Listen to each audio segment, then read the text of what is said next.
Bismillahirrahmanirrahim. Assalamualaikum warahmatullahi wabarakatuh.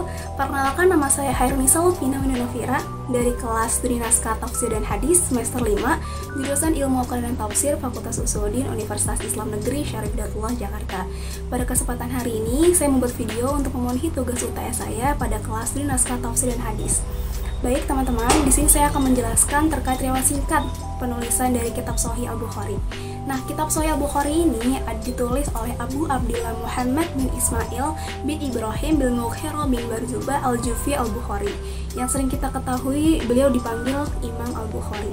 Nah, beliau ini lahir di kota Bukhara hari Jumat tanggal 13 Syawal tahun 194 Hijriah dan wafat tepat di bulan Syawal pula tahun 256 Hijriah di usianya yang tepat 62 tahun.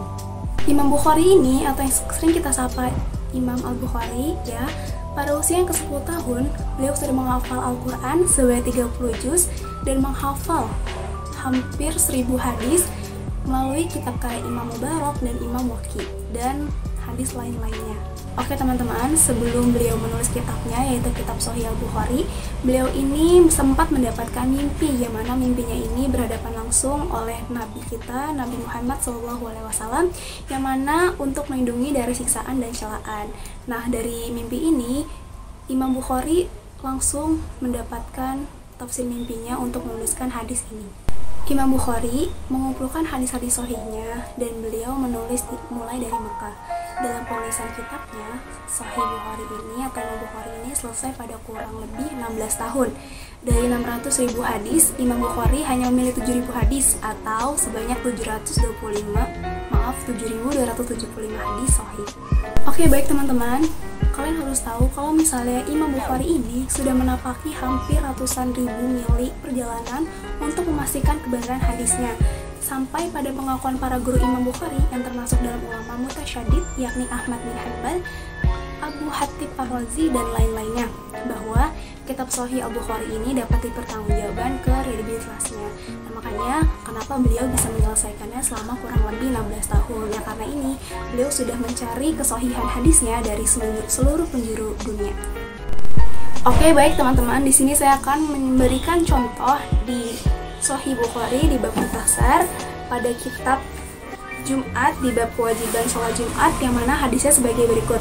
Bismillahirrahmanirrahim. An Abi Hurairah radhiyallahu anhu sami'a Rasulullah sallallahu alaihi wasallam yaqulu nahnul akhirun nasabiquna yaumal qiyamah baida annahu utul kitaba min qablina thumma hadza yaumuhumul ladzi faridu alaihim fakhtalafu fihi fahadanallahu lahu fannasulana fihi taba' al-yahudu godan wa nasara ba'da godin, rawahul Bukhari nomor 876, yang mana artinya dari Abu Hurairah radhiyallahu anhu bahwasanya ia mendengar Rasulullah sallallahu alaihi wasallam bersabda, kita adalah umat terakhir tetapi menjadi umat pertama pada hari kiamat. Hanya saja mereka diberi kitab sebelum kita. Hari ini adalah hari mereka difardukan atau beribadah oleh Allah, tetapi mereka berselisih pendapat. Lalu Allah memberi petunjuk kepada kita untuk beribadah pada hari tersebut. Lantas orang-orang mengikuti kita untuk beribadah pada hari tersebut. Sementara hari esok atau hari Sabtu adalah hari beribadah bagi umat Yahudi, dan lusa atau Ahad adalah hari dimana beribadah orang-orang Nasrani. Nah, jadi teman-teman, di dalam kitab Al-Quran juga sudah dijelaskan pada surat Al-Jumu'ah ayat 9 tentang kewajiban sholat Jumat. Mungkin ini saja dapat saya sampaikan. Selanjutnya akan dilanjutkan oleh rekan saya, Ahmad Ifkial Amin. Terima kasih. Wassalamualaikum warahmatullahi wabarakatuh. Assalamualaikum warahmatullahi wabarakatuh. Perkenalkan, nama saya Ahmad Ifkial Amin dari kelas Studi Naskah Tafsir dan Hadis kelas 5C. Di sini saya akan menerangkan salah satu hadis yang tertulis di dalam kitab Sahih Bukhari, nomor hadis 43, yang berbunyi, Haddatsana Muhammad bin Musanna haddatsana Yahya an Hisham qala akhbarani Abi an Aisyah radhiyallahu anha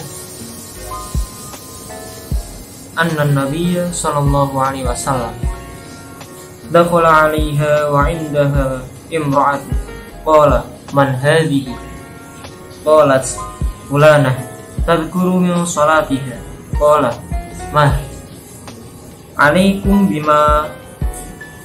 bima tuti'una fa wallahi la yamallu Allahu hatta tamallu wa kana ahabbad dini ilaihi ma dama alaihi sahibuhu rawahul Bukhari, yang bermakna dari Aisyah radhiyallahu anha bahwasanya Nabi Muhammad sallallahu alaihi wasallam pernah masuk menemui Aisyah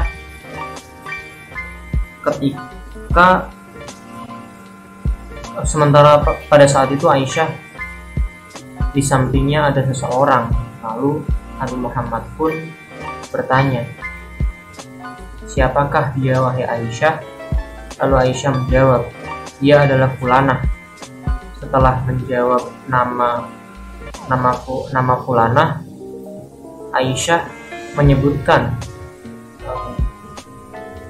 amalan-amalan sholatnya yang sangat banyak hingga sampai mengganggu atau meninggalkan tidur malamnya.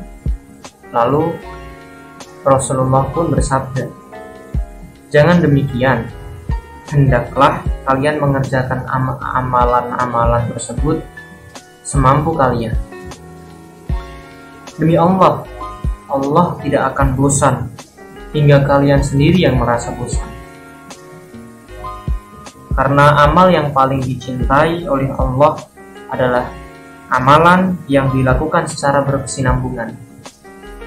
Di dalam hadis ini saya mendapatkan satu poin, yaitu berlebih-lebihan itu tidak baik, meskipun dalam hal beribadah, meskipun dalam hal sholat. Nah, salah satu contohnya adalah si fulanah.